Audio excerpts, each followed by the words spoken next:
Okay, so ang ituturo ko is hide video panel, okay? Um, Keyword research na pwede mong gamitin na keyword sa broad. Okay? So, yung approach ko dito is approach ko siya. What happened? Nawala yung show video panel. Okay? Okay, so iba yung approach ko sa pag-keyword research sa exact. Iba ang keyword research ko sa pag-create ng broad campaigns. Okay? So, example tayo. Sample lang to ha. So, baka dun sa mga nanonood sabihin, ito yung hawak. Hindi, sample lang to. So, siyempre, aalamin natin ano yung pinaka-root keywords ng product na to. Okay? Para sa'yo, ano root keywords nito, Ice? Yung crew neck. Ito, crew neck, Sweatshirt. sweatshirt. Okay.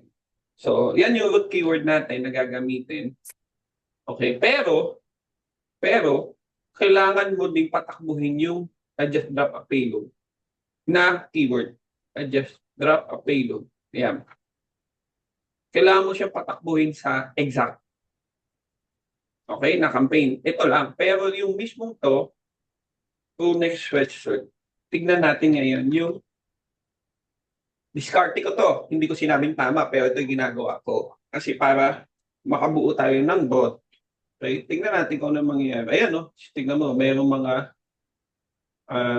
eksakto, di ba? Ang dami. Okay. Ngayon, kailangan natin ng helium-10 at ayaw magpapindot. Okay. So, siyempre, kailangan natin helium-10. Okay. Hahanda ko na yung gagamitin ko kasi dito si ChatGPT o si AI mamaya. Okay? So, Okay. ito na yan. Marunong ka na yan eh. So, kukunin natin yung top 10. Okay, top 10 competitors. So, hide, sponsored products, consult. Tapos, kunin natin si top 10. Kung sino, siyempre yung pinakamataas ng revenue. Asians, revenue highest to lowest. Okay. So, lahat ba to ano? Sige. Tawag dito, lahat, anong gusto mong i-filter pa? Gusto mo yung may crew neck or gusto mo si sweatshirt? Ano mas gusto mo? Mas ano bang This mas is sweatshirt na lang. sweatshirt na lang, si sweatshirt. Yan, gusto ko automatic nandoon yung keyword na to. Okay? Okay, so apply filter. Okay, so ibig sabihin yung kaninang top 2 wala dun si sweatshirt. Okay, so piliin na natin to. So ay mali. 1 2 3 4 5 6 7 8 9 10. 10, di ba? Opo. Okay? Tapos, dapat make it sure na, ito yung pinaka-proper, hindi doble yung brand na pipiliin mo. Okay, Okay. kung may hinge na dito, huwag ka na pipili ng hinge dito. Katulad niya, may pinili akong hinge. Huwag na kasi yung keyword neto at keyword neto, parehas lang yan. Kasi isa lang yan. Hanap pa tayo, ayusin natin. Kahart, Gildan. Okay. Okay, so, tingnan natin, sweatshirt ba to? Sweatshirt, babae yan, no? Okay, okay. Okay, sweatshirt. Okay, so meron na tayong 10. Iba-iba din yung brand. Okay, wala tayong doble, no? Baka naduduling ako. Opo. Okay. Run Cerebro. Mabilis lang to eh. Run Cerebro. Ito yung sa akin, ha? So, inuulit ko, hindi ko sinabing tama. Pero kasi, broad campaign siya eh. Okay? Broad campaign siya. Okay. Bagal lang. Oops.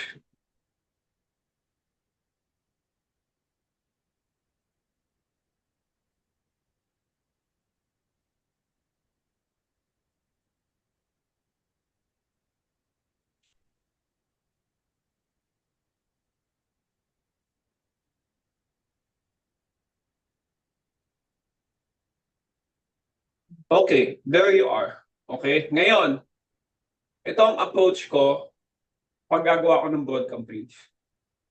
Nakita mo to? Word Yes, frequency. sir. Opo. Yan ngayon dyan lang ako magpo-focus ng keywords. Ngayon, nasa sa'yo kung gusto mo lahat gamitin to, or gusto mo top 4 lang, top 5 lang, etc. Okay? Kaso yung sweatshirt nandito.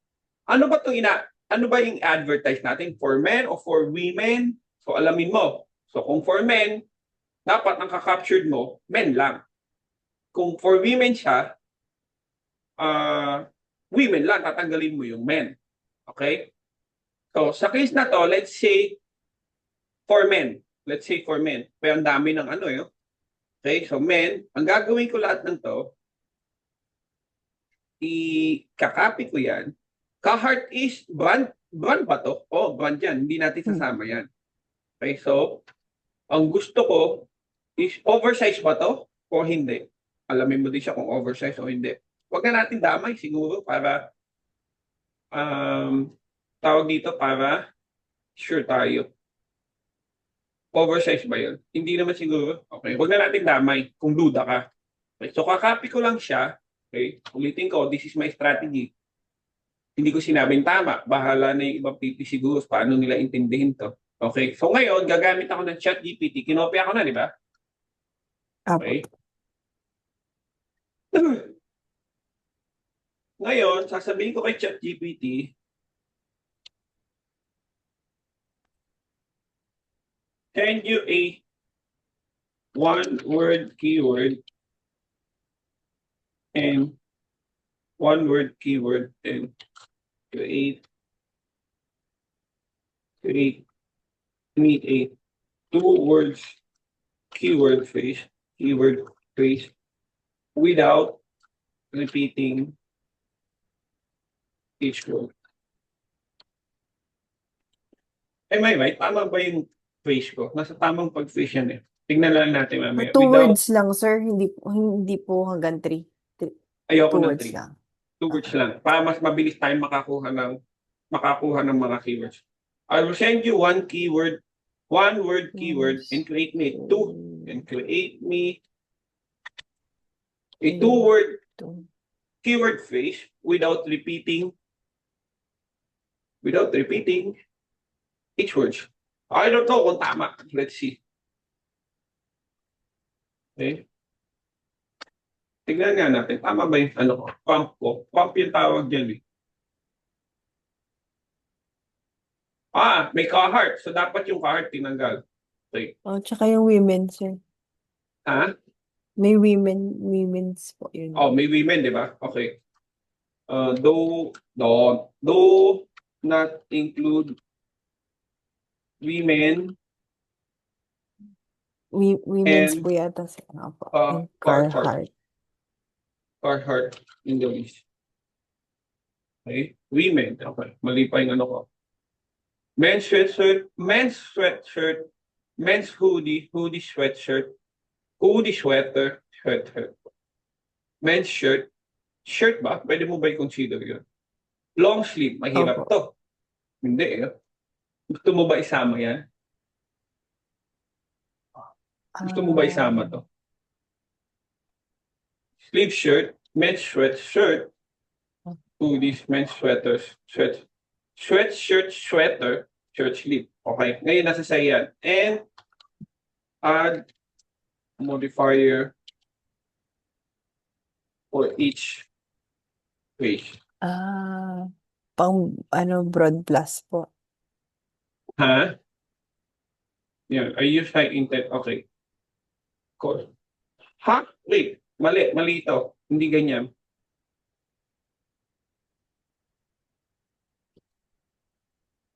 I mean, it's God modifier. You done it wrong, buddy. Ganyan ako pag-usap kay ChatGPT. Okay, God modifier. Plus, okay, tama. Men's sweatshirt. Okay. Men's sweatshirt. Okay, nasa sa'yo kung gusto mo ganyan. Ngayon, from there, pipili ka kung anong gusto mo. Opo. Dito ko lang magpo-focus. Okay. So, ibig sabihin ng modifier ko, ayokong bigyan mo ako ng keyword na men lang ang word na nandun sa keyword phrase. Gusto ko, dalawa to, involved doon. Opo. Okay? So pwedeng wag mo nang involve to. Ito na lang ang kunin mong isa. Okay? Opo. Men's hoodie, pwede din. Kaso wala pala siyang hoodie, hindi siya hoodie. Yung Ano for lang siya, example, sir? yung sinample natin na ASIN, wala Crew siyang hoodie, neck. ba't natin sa isasama?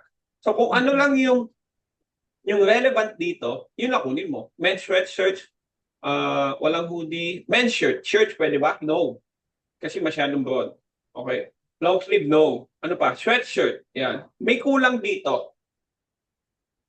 May kulang dito. Yung Crew neck. crew neck. So pwede mo siyang i-add ngayon doon sa broad mo. So ngayon, ang magiging broad mo, men's sweatshirt. Ano pa? Men's sweatshirt. Ito ulit. Men's sweatshirts. May S na yan kahit hindi mo nalagyan yan eh. Men's Sweaters po. sweater. Pwede din to, no? Pwede ba to? Opo. Yes, sir. Okay. Pwede po. Tapos, sweatshirt, sweater. Yan. Plus yung kanina. Yung sinabi mong, ano yun? Crew neck po. Crew neck. Crew neck, Sweatshirt. sweatshirt.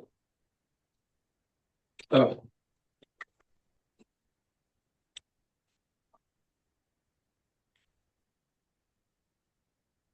Okay. Ay, mali. Tapos, pwede mo ding i-rumble na plus. Kasi walang men crew neck. Yan. Okay, so, yung apat kaya na patatakbuhin mo. Nakafocus na ngayon dyan. Okay po. So, yan lang yung ipatatakbuhin mo sa broad. Bakit yan ang ginawa ko sa part ko? Yung men, madaming proven na maraming keywords. 6,810. Ibig sabihin, 6,800 yung nag-appear dito na men. Gets mo? Sa sweatshirt, 567. Tapos dito may men's. Mukhang maganda din lagay ito. Pero sa broad naman, nagbibigay din sila ng may S eh. Opo. May men's sweater. So, itong apat na to, ayan ngayon yung broad mo. Broad campaigns. Kasi, pangalan na ito, rumble naman siya eh. Kasi kahit anong pakita mo yung men, ibig sabihin, lahat ng may men at lahat ng may sweatshirt, lalabas. Tignan natin tignan natin. Pag tignan natin sa face containing men, saka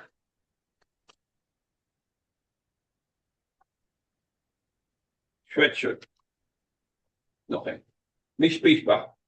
Huwag natin lagyan. Ano ba sabi? Okay. Tingnan mo. Kama, sir. Kama talaga yun. Ha? Men, Ano? kama, sweatshirt. Oo. Kasi yan ngayon yung maghahati sa dalawa. Oh. Yes. Tingnan mo. O kung gusto mo, wala. Ay. Okay. Men sweatshirt. Ilan ang keyword na lalabas dito? Na may men's sweatshirt. Meron ka ngayon 25 keywords para dito sa men's sweatshirt. So, ibig sabihin, itong 25 na to, pwedeng makapture ng bot mo. Nagets mo? Opo. Pero kaya ayoko lagyan kaya naglagay ako ng tama. Nakita mo, lahat to, itong men's sweatshirt na to, magkakadikit. Napansin mo, magkakadikit. Opo. Kaya ang gusto ko sana, kaya naglagay ako ng modifier, ibig sabihin, basta merong word na men at sweatshirt, kahit rambulin mo siya, makaka-capture niya. So, ibig sabihin, on top do sa 25, may makaka-capture pa siya na rumble. Pati niya, sir, pag nilagyan mo ng kama? Pag nilagyan mo ng kama, hindi niya makaka-capture lahat eh. Kasi ang ibig sabihin ng kama dito is separate with commas either. Yung ibig sabihin dito, ibig sabihin, bigyan mo ko ng men or sweatshirt. Okay po. Yun ang ibig sabihin yan. Okay, tingnan mo Tingnan mo. Magbibigay yan ng keyword na walang sweatshirt, magbibigay lang yan ng men or sweatshirt lang. Kita ko agad kanina eh. Ayan sweatshirt lang. Pag yan ang nilagay mo, ano pa yung iba? Sweatshirt lang, walang men. Tunic. Meron din palang hiwalay dito. So, ibig sabihin, pwede mo to consider. Ilan na search goal? May madami search. Search volume nito. Opo. Oh. So, pwede kang gumawa pa ng isang um, gawin mo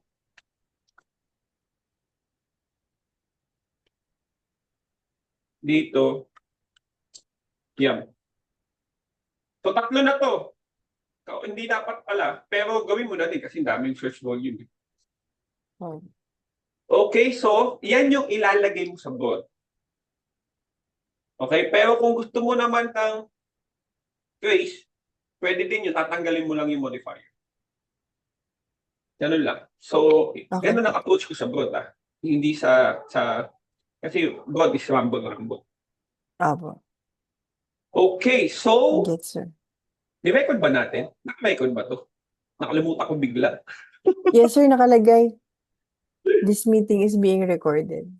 So ngayon, yun ang broad mo. Broad campaign. Broad modifier. Okay po. Question pa, Ice? Wala na? Meron pa? Wala na po. Ay, may share lang po ako, sir. Dun Wait. sa ano. Ano ko to? Stop ko na yung recording. Sige po. Stop.